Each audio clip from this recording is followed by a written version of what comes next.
or on X at 971 The Fan. Have you started getting nervous about next week's Michigan game yet? Yes, I've been nervous. No, I'm focused on Rutgers. Got to stay locked in. I think it's great. That's a great question. Where are you at? Me? Yeah. I'm focused on Rutgers. All right? Stay Not locked looking in. past the Scarlet Knights. We just talked about for the last 4 minutes before going to break that this is the barometer of intensity and not letting your guard down at this point of the season. You've done it for 10 straight weeks, plus 2 off weeks. All right? You're here. You're at the final step before the jump, and you're going to let your guard down? No. No, we're focused on Rutgers. Not in here, baby. We're focused on the Shiano man.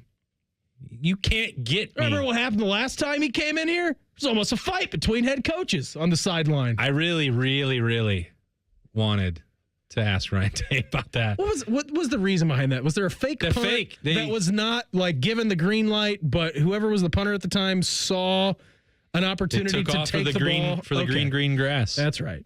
Green grass and opportunity, and they took it. Not scared to be great. And then I believe the punter got absolutely lit up at the end of it, which also sparked. Not like Sean Taylor lighting that punter up in the Pro Bowl those years ago. So that spilled over into. Who was that punter? When was this game? I forget. 2023. I believe that was 2 years ago. So that spilled over into some shenanigans on the sidelines. A little bit of a melee. A melee. And then Shiano, I've never seen a coach do this, sprint across the sideline and is yelling at Ryan Day. And Ryan Day. Jesse Mirko. Oh, yeah. Jesse Mirko. Yeah.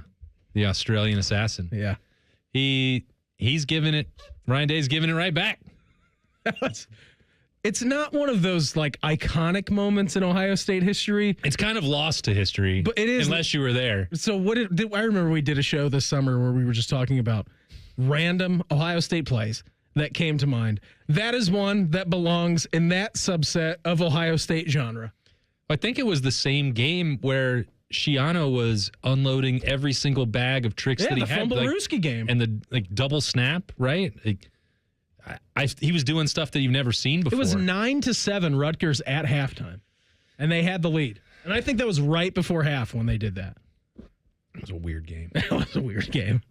They had another one where Jordan Hancock had to start the third quarter with the pick six just to get Ohio State back in it. Yeah. It was up in Piscataway. This is why you can't. This is why you don't look past them. You can't. No, you don't want to do that. But couldn't you answer both to that question? Yeah, easily you could. Like, yeah, I'm excited for the Rutgers game. You don't want to let your guard down, and Berm's been nervous for that game for like 370 days. I get it. I understand it. Totally, completely. And then you get more nervous, and this is me thing. Maybe this isn't everybody. You get more nervous when you beat Texas.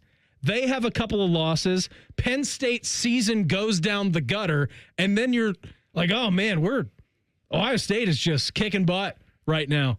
Games haven't even been close. You've been on cruise control for the entire season. And then in the back of your mind, 6 games in, 7 games in, 8 games in, off week, go out to the West Coast, dismantle Washington in a pretty good offense. You're like, I know what's coming up at the end of the year, and it's almost here, but you've got one hurdle to go. And that being the Scarlet Knights. Berm and I went to, this was an off-the-record conversation, but I'm going to reveal it anyway because I'm putting it reckless. On the record. Berm and I went to Roosters, a fun casual joint with our friend Card Collector 2 yesterday, and Ryan is a huge, diehard, passionate Ohio State fan, like most people around here, and Berm's the same, and so they can commiserate and talk at a level that doesn't really include me. I'm just the guy who covers Ohio State. I wasn't born into it like these guys were. And he said, well, Berm, like... You weren't listening to Paul Keels as a child? I wasn't. Yeah. I wish that I was. If there was any way that I could go back in time and change that, I would, but I can't. So I'm... Fortunately, you can listen to him tonight. Well, Liberty was born into it, so okay. I'm just going to live vicariously through her. Nice. He said, you won the national championship a year ago, but you have the losing streak. You're 11-0. You're going to have to win it to get into the Big Ten championship game most likely. It's like, are you more nervous for this one than others? And Berm's like, no. They're all the exact same. There's no difference. I don't know what it is about that day. And I think every Ohio State fan is the same way, whether you're, and we haven't seen like a 1-11 season, but I think you catch my drift here. You wake up that day with a pit the size of a... Oh, I travel to the game with Berm. Yeah, so Berm can obviously attest to those feelings. I can see the pit popping out of his stomach. It's a very intense week, and you do have that nice reprieve.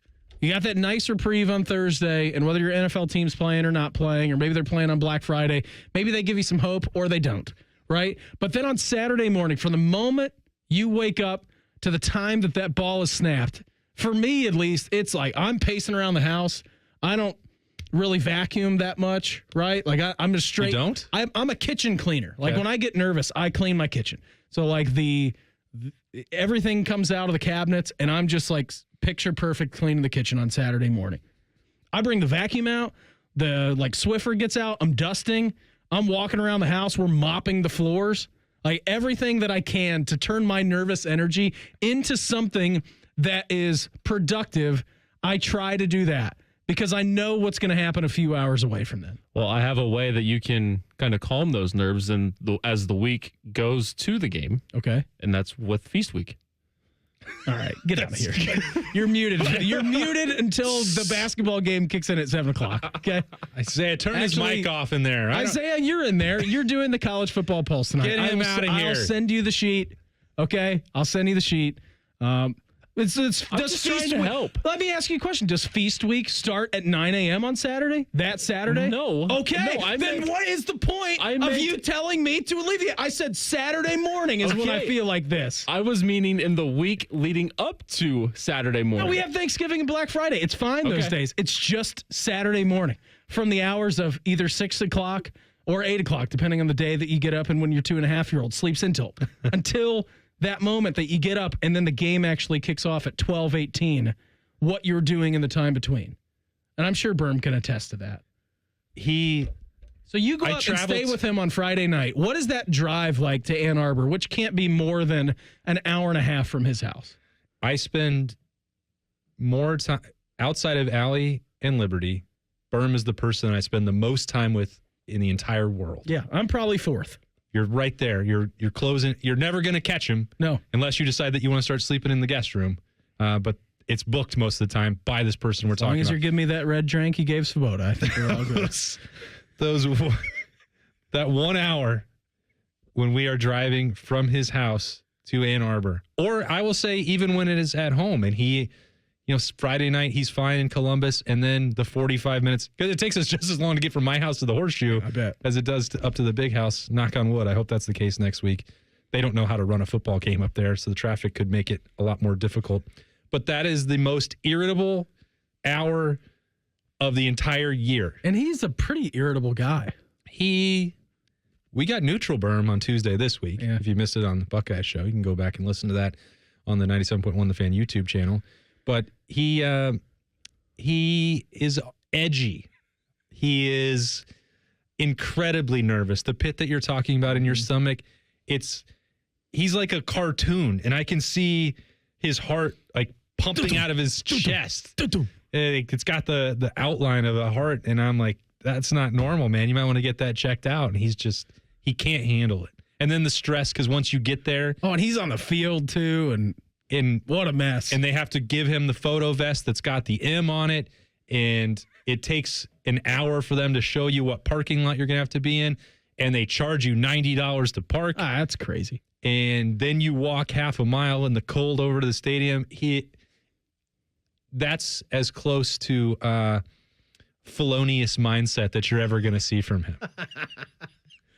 Only way I can describe it. Yeah, I understand that. And that's a guy who likes to walk the tightrope. Anyways, that was enough about Michigan. We've got Rutgers coming up here Nameless, on Saturday. faceless opponents. We got to stay focused on this week, guys. We do. And Ryan Day was talking about having to be at their best, and it's easy to get distracted like we just were for the last 7 minutes or so. That's the message to everybody in the building. We have to be at our best.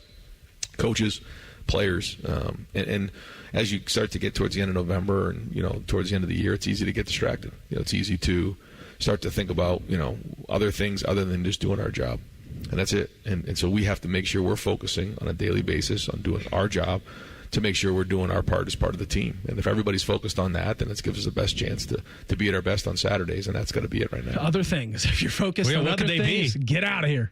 We don't even want you in this building. I will say one thing, though. We would not be welcome after that conversation. No, we wouldn't. We're also not welcome now. Austin is, but me and you are not. We're not welcome in that building. I'll take you guys in.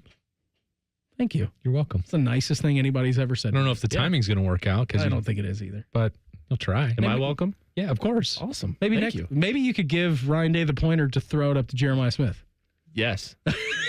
like you said last week. 4 is up there somewhere. You know something that I don't know? Is he going to play this week, Reimer? Yeah. Are you breaking news? Were you in that building this know. week? I'm just kidding. You have intel you're not dropping I don't on us? know. Are you saving it for Feast Week? I got to, Feast Week's very important. Austin's question of the day brings us to a seemingly familiar topic this week. Oh. The wide receiver rotation at Ohio State. We'll answer that or attempt to in 2 minutes. It's the Buckeye Show.